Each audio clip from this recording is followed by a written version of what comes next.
تحفظ دین کا کارواں رواں دوا، علماء کا ساتھ دو، آؤ سب کے سب یہاں۔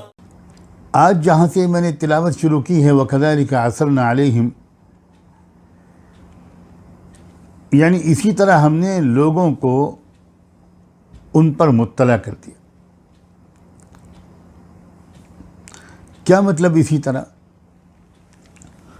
وہ واقعہ جو کل بیان ہوا تھا کہ جب ان کی آنکھ کھلی اور ان کو تو نہیں اندازہ تھا کہ اتنے 100 سال گزر چکے ہیں، تو انہوں نے اپنے ایک ساتھی کو کچھ ہدایات دے کر اپنے لیے کھانا لانے کے لیے بھیجا۔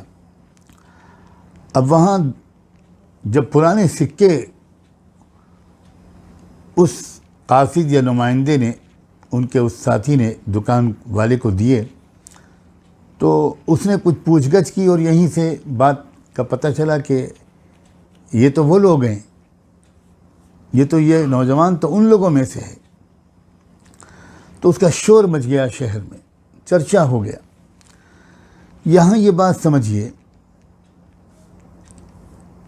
کہ ان نوجوانوں کی قربانی اور ان کے عزم و حوصلے کی قدر کی ایک مثال قائم کرتے ہوئے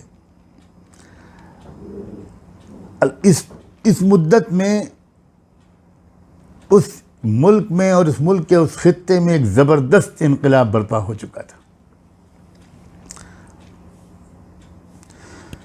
ان نوجوانوں نے تو یہ سمجھ کر کہ اس پورے ملک کے ماحول کو ہم کہاں بدل سکتے ہیں، ہم کہاں ٹکرا پائیں گے 7 نوجوان اس طاقتور نظام حکمرانی سے، نظام حکومت سے، ہم اتنا کر سکتے ہیں کہ کسی طرح اپنے کو بچا لیں بس اس کفر اور بغاوت اور گمراہی کے ماحول سے۔ تو انہوں نے بہت بڑا خطرہ مول لے کر اللہ کے قدرت پر یقین کرتے ہوئے اپنے آپ کو لے جا کر ایک تہہ خانے میں چھپا دیا۔ اب اللہ تعالیٰ کس طرح قدر کرتے ہیں بندوں کی قربانی کی، ان کی نیت، ان کے ارادے، جب بندے وہ کر گزرتے ہیں جو وہ کر سکتے ہیں، تو پھر اللہ وہ کر کے دکھاتے ہیں جو صرف اللہ کر سکتے ہیں۔ اب یہ تو آرام کرتے رہے کہف کے اندر، بالکل تہہ خانے میں تھے، اور یہاں ایسے اسباب بنے کہ پورے ملک کا نظام بدل گیا۔ اس طرح کہ ملک کے بادشاہ نے ان لوگوں کے تہہ خانے میں جانے کے بعد تقریباً 300 سال کے بعد ایسے حالات بنے کہ ملک میں اس وقت کے بادشاہ نے اسلام کو قبول کر لیا۔ عیسیٰ علیہ السلام اسلام ہی کے تو نبی تھے۔ یہ میں بار بار عیسائیت قبول کر لی یہ میں نہیں کہوں گا، اس لیے کہ اس سے غلط میں مفہوم چلا جاتا ہے۔ یہ بات اچھی طرح ذہن میں بٹھائیے اور ذہن نشین کر لیجئے کہ تمام انبیاء علیہم السلام اللہ کی طرف سے جو دین لے کر آئے اس کا نام اسلام ہی تھا۔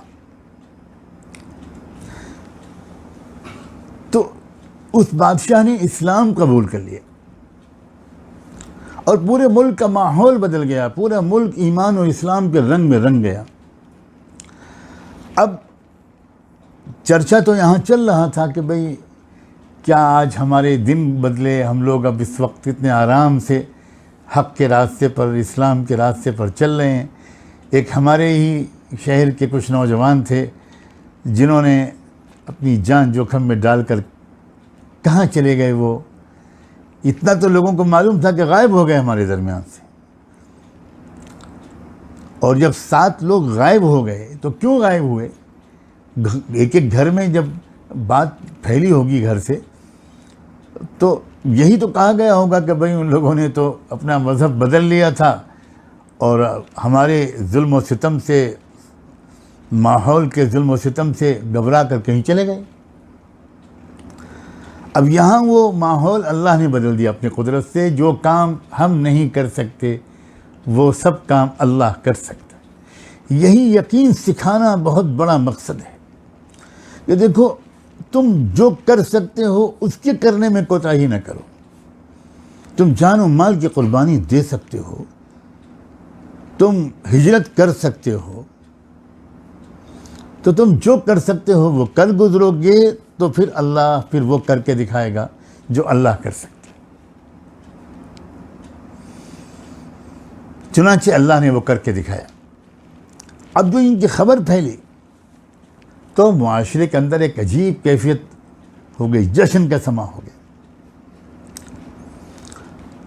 قرآن مجید غیر ضروری تفصیلات بیان نہیں کرتا کہ پھر کیا ہوا, لوگ گئے تہہ خانے میں اس شخص کے ساتھ اور وہاں سے نکال کر لائے ان کو اور خوشخبریاں سنائیں. کیا کیا ہوا ہوگا, لوگوں نے کس طرح ان کے بوسے لیے ہوں گے, کیسا خیر مقدم کیا ہوگا, کیسی ان کی بلائیں لی ہوں گی, کیسے ان سے دعاؤں کی گزارش کی ہوگی, کس نظر سے لوگوں نے ان کو دیکھا ہوگا. قرآن اتنا کہتا ہے کہ ہم نے اس طرح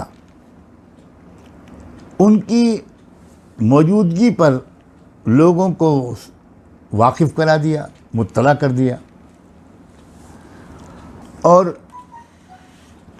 کیوں مطلع کر دیا, یہ اہتمام کیوں کیا اللہ نے؟ اللہ اکبر.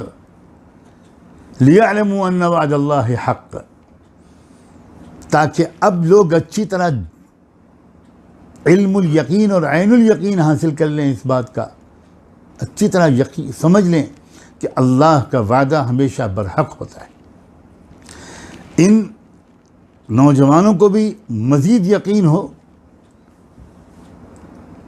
اور پوری قوم کو کہ ایمان اور یقین میں اضافہ ہو کہ اللہ کا ہر وعدہ پورا ہو کر رہتا ہے. وَأَنَّ السَّاعَةَ لَا رَيْبَ فِيهَا, اور یہ سمجھنا بھی ان کے لیے آسان ہو جائے کہ جس طرح ان لوگوں کو 300 سال کے بعد اللہ تعالیٰ نے اٹھا کے زندہ کر دیا, تو اگر اللہ تعالیٰ یہ فرماتے ہیں اور ہمارا دین یہ کہتا ہے کہ ہم بھی اپنے مرنے کے بعد آخرت میں اٹھائے جائیں گے اور زندہ کیے جائیں گے, تو ہمارے سامنے تو اس کی ایک زندہ مثال سامنے آ گئی. اب شک کی کوئی گنجائش نہیں. لا ریب فیہا وَأَنَّ السَّاعَةَ لَا رَيْبَ فِيهَا, اب شک کی کوئی گنجائش نہیں. اِذْ يَتَنَازَعُونَ بَيْنَهُمْ أَمْرَهُمْ فَقَالُوا ابْنُوا عَلَيْهِمْ بُنْيَانًا, اب ان کے درمیان آپس میں ایک مباحثہ شروع ہوا کہ بھئی ان کو یاد رکھنا چاہیے, ان کی یادگار قائم رہنی چاہیے. یہ ان کے نکلنے کے فوراً بعد ہوا, یا یہ جو قرآن نے ایک اشارہ کیا ہے کہ 300 سال وَلَبِثُوا فِي كَهْفِهِمْ 300 سِنِينَ وَازْدَادُوا 9, وہ لوگ رہے اپنے کہف میں, اپنی پناہ گاہ میں, اس تہہ خانے میں 300 سال اور مزید 9 سال. یہ کیا انداز بیان ہے جو قرآن نے سیدھے سیدھے یہ نہیں کہا کہ 309 سال. تو جو بات بالکل سمجھ میں آتی ہے, جن حضرات علماء نے اس کو الگ الگ انداز سے اس کی تشریح کرنے کی کوشش کی ہے, اس سے یہ معلوم ہوتا ہے کہ اس تہہ خانے سے نکلنے کے بعد وہ 9 سال مزید زندہ رہے. تو 300 سال کی زندگی تو تہہ خانے کے اندر کی تھی, اس کو الگ کر کے بیان کیا اللہ نے وَلَبِثُوا فِي كَهْفِهِمْ 300 سِنِينَ, اور کہف سے باہر آنے کے بعد جو ان کی زندگی کے بقیہ سال گزرے 9 سال اور وہ رہے, اس کے بعد ان کی اپنی طبعی موت ہوئی, تو وہ مزید 9 سال تھی. تو اس درمیان میں شاید ان کے انتقال کے بعد یادگار بنانے کا جذبہ لوگوں کے اندر پیدا ہوا. ہے ہند میں انوکھا مرکز تحفظ دی, یہ دی کا ترجمہ ہے مرکز تحفظ دی.